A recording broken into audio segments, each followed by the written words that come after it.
Okay, perfect. So what I'm hearing is a lot of whys, what's, how comes, and what that's showing us is that it's innate in us. It's at our most basic level of nature that we question. Okay, so it's no wonder that the questions that have been puzzling, two of the main questions that have been puzzling humanity forever, is, where are we coming from? Where are we going? Where do we come from? Cat and I joke. No, but seriously, it's true. It's like that partly, and the questions that the Catechism references this and says that the questions about our origins, this is in paragraph 283, the questions about the origins of the world and of man has been the object of many scientific studies. And we can see that in botany, we can see that in the human anatomy, we can see that in philosophy and psychology and physics. There's just this constant wonderment about the world around us, and us as human beings as well. So we are definitely questioning that human nature of us. But the Catechism continues to say that these studies have enriched our knowledge of the world and the entire universe, and that they've helped us to understand the development of life forms and the appearance of man. And with these discoveries, we can grow in the wonderment of God, because it is through the creation that we see the proclamation of the plan of loving goodness, which finds its goal in the new creation of Christ. And that's in Catechism 315. And I think that the idea of questioning is extremely important. Like we're encouraged to question. We're encouraged by the church to question, because if we are not questioning, then we're not really being true to the human nature that we have. So there's another part that the Catechism kind of focuses on and says that the Catechesis on creation is of major importance because it concerns the very foundation of human and Christian life. So with all of that being said, like these questions and this, the wonderment that we have, why do you think God created?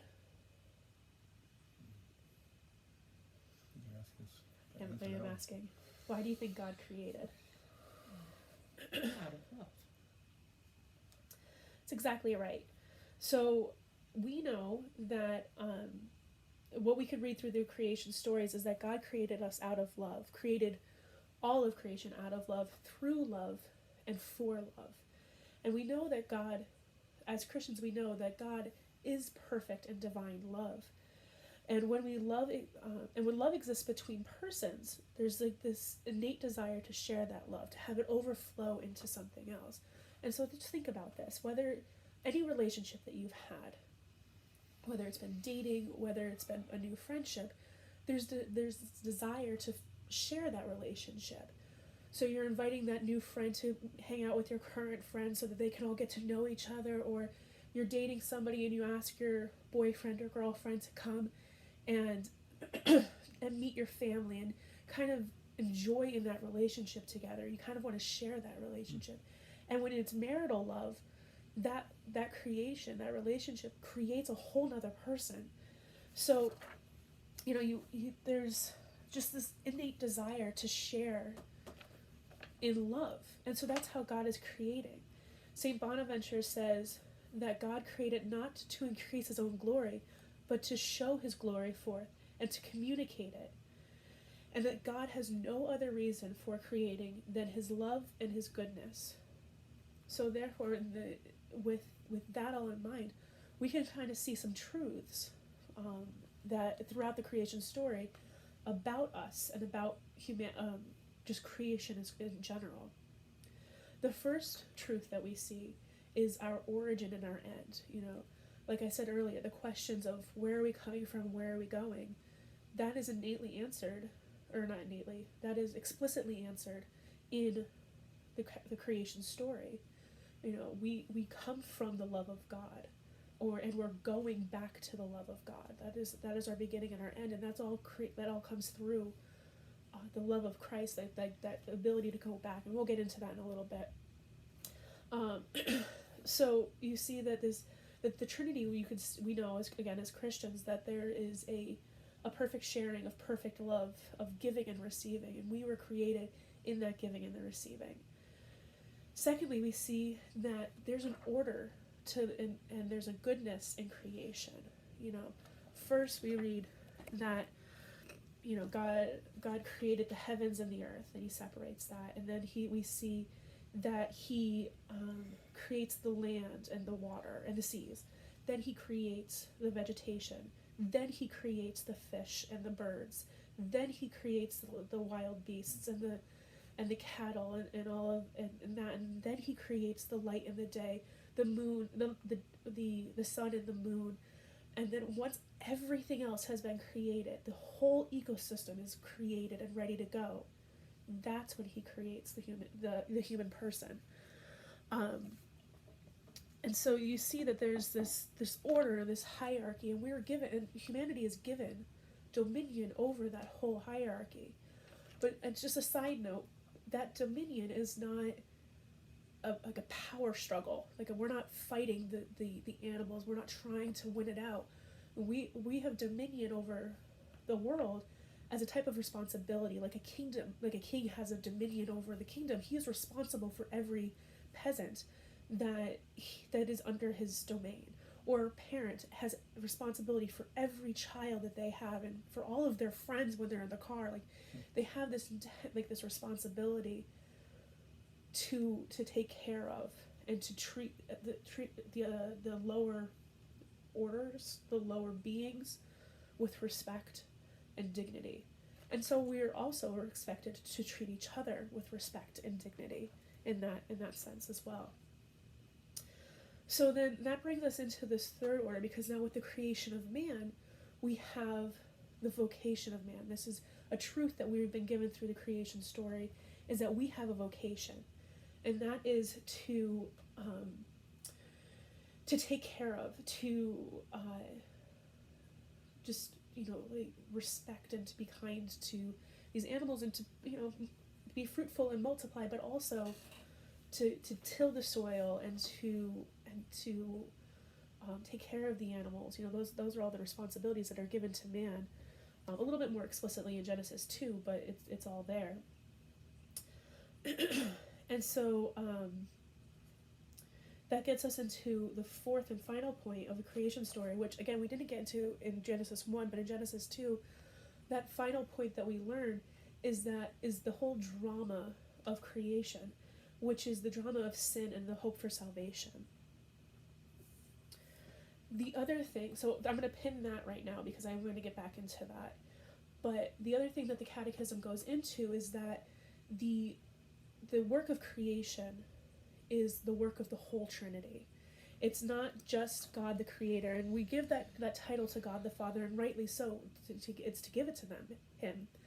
But it's not only Him that creates. If you listen again to the points in Genesis, we see that God said, "Let there be fermentation," and then God made fermentation, and it was so. There was like these 3 steps every time. It's God said, "Let there be light," and there was light, and the light was good. There are these 3 steps every time, picking not the best ones, but it's there. And so, it's just as much through the Son and the Spirit as it is through God the Father. And the way that we see this is in St. John's Gospel, specifically for the Son. We see in St. John's Gospel that in the beginning was the Word, and the Word was with God, and the Word was God. He was in the beginning with God, and all things were made through him, and without him was not anything made. And then again in Genesis 2:7, we read that then the Lord God formed man of dust and the ground from the ground, and breathed into his nostrils the breath of life, and man became a living soul.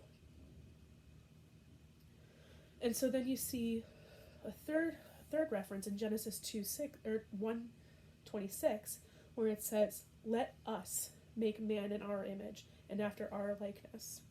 So you see that there's like this whole work of the Trinity, and the way that the Catechism explains this is that it says that he made all things by himself, that is, And by that, let me reread that. He made all things by himself, that is, by his word and his wisdom, by the Son and by the Spirit, who, so to speak, are his hands. So as if the way that you can kind of think about this, and remember all analogies fall short when it comes to God, but it's kind of like your brain thought it, like you had the thought, and then your left hand did one thing and your right hand did another, and then you created this great thing. So it's not, I mean, God doesn't work in parts, but it's just one way of thinking about it. So, and so you can see, like when I just said that, God created through his word and through his wisdom. If you're creating through wisdom, there's no mistake in that, especially divine wisdom. There's an order and there's a goodness. There's a reason why it was created. It wasn't blind fate. It wasn't chance. It didn't just so happen that maybe it blew, like the Big Bang blew up that day. There was a cause, and God was that cause. And it doesn't say that, like, the Big Bang Theory is not explicitly wrong in any way. It's just that you could pull back that theory, that the theory of causality, and that unmoved mover and the unchanged, I forget what that one's called. Anyway, the unmoved mover is God. Like, that's just that first point, because if everything were to continue to move, then nothing would have started. And you have your theories of physics and all that you can kind of relate to that. So, there's a reason behind all this being, and there's a goodness behind it. And the reason why we know there's a goodness behind creation is because God is goodness. Like, God is good. And so for him to have created something, it has to be good. And we read that again in Genesis, where it says, after every day, and it was good. And it was good. So, and, he exists within his creation in a similar way that you would have an artist existing in his creation. Again, all analogies fall short. But if you can imagine for a minute that you're Michelangelo, right? And you've just been commissioned to paint the Sistine Chapel. So you're there, you're excited, you're going to leave your mark, you're going to try to do your best to create something that's worthy of the beauty of God, right? So you're on your back, and for years you're on your back painting and painting and painting, and you're doing everything in your power to get this beautiful thing to be created, and to the point where you even lose your own eyesight because of all the paint dripping in your eye. So now you finished, you're dead, and yet there's a part of you that's left in that creation. We still know that the Sistine Chapel was painted by Michelangelo, or that David was done by Michelangelo. You have this, it's a part of you is left in that creation. Now God is different in the sense that God isn't dead. Let's just put it point blank there. He is in his creation, and that's actually how we're still in existence. Because like I said before, God isn't in parts. He just is, and so he is completely within his creation. There is no toe of God that's hanging out in one person, and a finger in the other God, and of God in another person.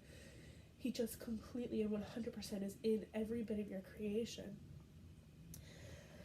So let me make sure. So that's just something I kind of want to put up there. And so, being that God is his own existence, then that's how existence for us is continuing to be sustained. God sustains everything that he has created.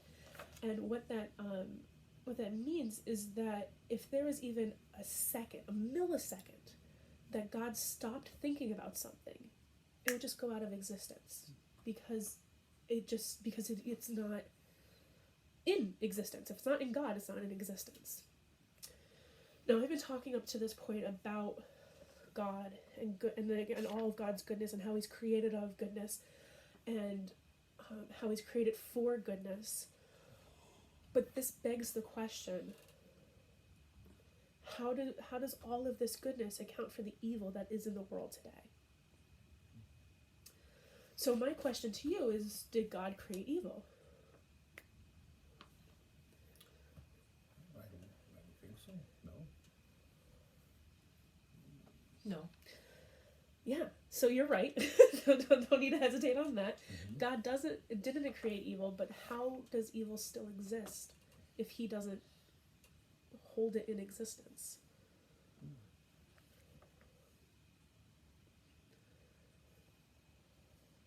He gave us He free will. allows it to happen. He allows it to happen. It's like the absence of goodness is evil, so he allows it to exist for greater good. Okay, I'm going to take that, but I'm going to tweak it just a little bit, and I'm going to take very much what you said. That's simply because we've talked about this. The way that the Catechism kind of answers this question, it says that there is no single aspect of the Christian message that is not, in part, an answer to the question of evil. And that's in Catechism 309, and with the infinite power of God, with infinite power, God could always create something better. However, with infinite wisdom and the goodness, God freely willed to create a world in a state of journeying towards the ultimate perfection. Catechism 310. And that paragraph continues, so it says, as long as creation has not reached its perfection, there's always going to be a physical good and a physical evil. So that's not to say that God created evil or that he wants evil to exist, but he does allow, or he doesn't tolerate evil for the greater good that he will out of that evil. So it's more of a toleration. And the way that I understand the free will aspect to be pulled into this is that God is a good God, and he freely chose to create us. And in that relationship with us, he wants us to choose him. There's a quote from Moulin Rouge, not the best of movies, but it's a good quote, where it says, all a person wants is to love and to be loved in return. So you have to return that love. And if you're not given a choice to love or not love, then you're not really free to choose. So I think the way that we understand it is that the evil is allowed, is tolerated, so that we can choose and participate in our own salvation in that way. So, again, that's not that evil is good in any way. It's not a positive. It's just something that you kind of want to keep in mind with that. So right now we've been focusing on a lot of hitting home points, a lot of quotes and things like that. But I want to take this a little step deeper. So I want you to apply. I want to apply this to your life, and I think this is where I'm supposed to stop it.